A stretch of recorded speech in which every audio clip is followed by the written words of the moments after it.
오늘은 또 리포트 비하인드 시의성에 맞네요. 관세가 시장에서 또 하나의 키워드로 등장하면서 관세 무풍지대 중 하나인 카지노주가 주목을 받고 있는데요. 이분과 함께 이야기 나눠보겠습니다. 대신증권 임수진 연구원 나와 계십니다. 어서 오십시오. 네, 반갑습니다. 네.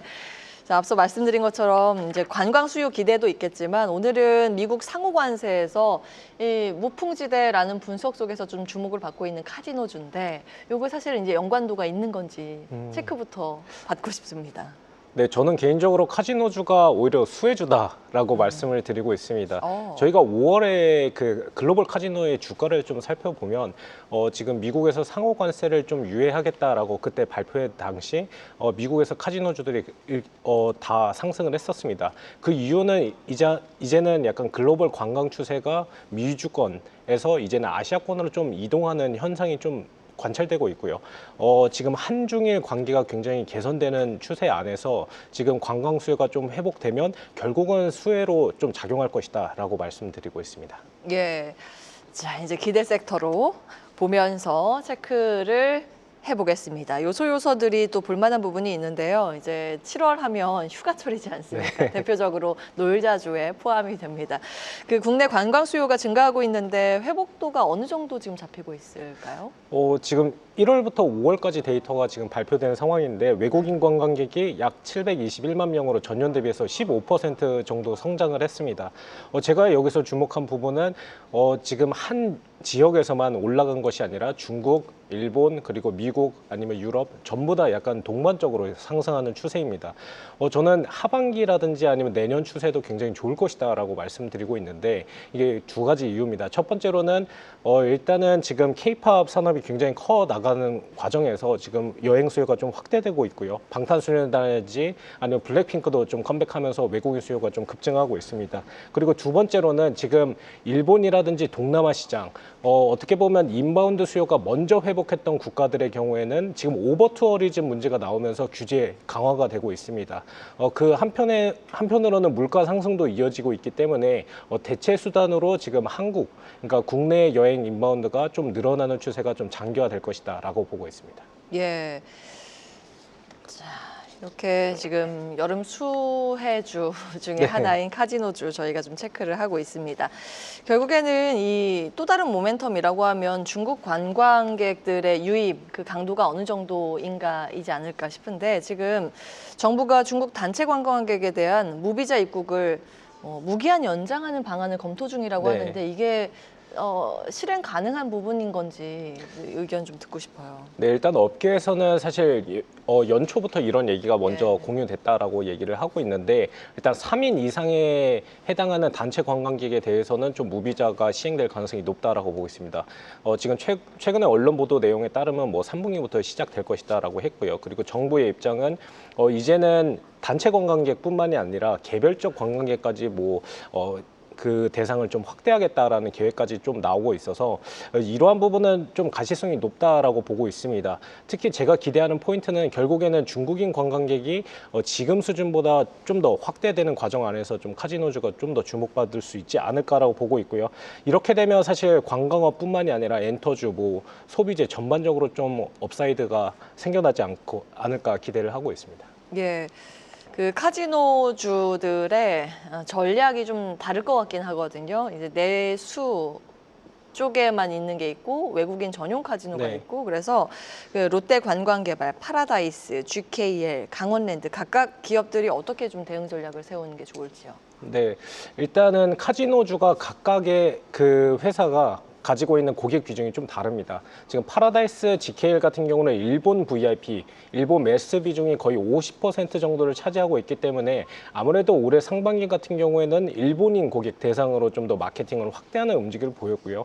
그리고 중국에서는 사실 카지노 관련해서 마케팅하는 게 전면 금지되어 있는 상황입니다. 그 안에서 파라다이스 같은 경우에는 지금 복합 리조트인 파라다이스 시티, 그러니까 호텔에 대해서 어떻게 보면 중국에서 홍보를 지금 진행을 하고 있고 이런 어떻게 보면 이런 마케팅 효과가 하반기 아니면 내년 정도에 좀 본격화될 것으로 보고 있습니다. 롯데관광개발 같은 경우는 아무래도 제주도에 대부분이 지금 중국인이기 때문에 중국 고객에 대해서 좀 마케팅을 활발히 좀 이어나가고 있는 상황이고요. 이러다 보니까 지금 중국 매스 그리고 VIP 단에서 유일하게 성장폭이 굉장히 가파른 카지노사가 롯데관광개발이다라고 보시면 됩니다. 예. 한편으로는 강원랜드는 내수 그러니까 외국인보다는 국내 관광객 대상으로 좀 카지노업을 영위를 하고 있는데 아무래도 내수 소비 같은 경우에는 지금 해외로 여행 가는 인구가 좀 많아지다 보니까 좀 부진한 상황입니다. 이러한 흐름 안에서 결국에는 강원랜드가 할 수 있는 방법은 복합 리조트로서의 역량을 강화하겠다. 지금 2035년까지의 플랜을 올해 9월에 좀 발표할 예정이고요.